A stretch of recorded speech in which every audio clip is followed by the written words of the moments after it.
السلام علیکم وروره نوم دې څه دی؟ جی وعلیکم سلام، نوم مې حسن خان دی او پېښور نه تعلق ساتم. دا راته ووایه پوخ پښتون یې؟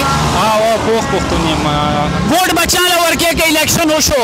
ووټ یاره چې د بلې پارټۍ نه مو پلار هم ودرېږي انشاءالله عمران خان ته به ووټ ورکوو. دا هم څه وویږي چې د بلې پارټۍ نه که ستاسو پلار هم ودرېږي نو ووټ به چاله ورکوئ؟ ووټ په عمران خان له ورکوو انشاءالله، ووټ په عمران خان. بسم الله الرحمن الرحیم. ګران عزتمندو تاسو ګورئ پښتون غږ او زه یم ستاسو کوربه فرهاد خان. ګران عزتمندو څنګه چې تاسو ته پته ده نن 13 اگست دی او تقریبا 15-20 منټ پس به 14 اگست شي او د ازادۍ دا ورځ چې ده دا منځلې کېږي. په دې ټایم باندې موږ په مري روډ باندې موجود یو. زما سره د پی ټي آی یو سخت کارکن موجود دی. په دې ټایم د ده وینا دا ده چې زما هېڅ یره خوف نشته دی، ولې چې د پی ټي آی په جنډو باندې پابندي ده او موسټلی د پی ټي آی جنډو والا ګرفتار کړل. څه ویل غواړې وروره؟ یاره بس دا ویل غواړو چې زه دلته اوسېږم په چاندني چوک کې، زه روان وم داسې کمیټي چوک طرف ته. ما ویل چې دا جنډې وګورو چې عمران خان جنډې چا سره شته او چا سره نشته. ما ځان سره خپله راغستې وه اول نه.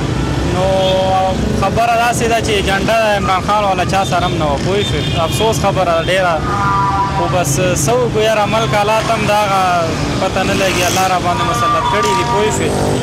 نور بس دا ویل غواړو چې په اوږه باندې مو جنډه راغستې وه، خلک هم په اپریشیټ کړو، په لاره روان وو، راته اوازونه یې کولو چې یاره عمران خان زنده باد، خو هغو بس پته نه لګي جنډې خپله نه شوې راغستلی، پوه شوې.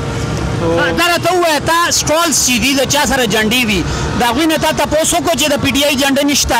هغو ټولو نه زه داسې روان وم، تقریبا 3-4 کیلومیټر فاصله ده، پیدل روان وم.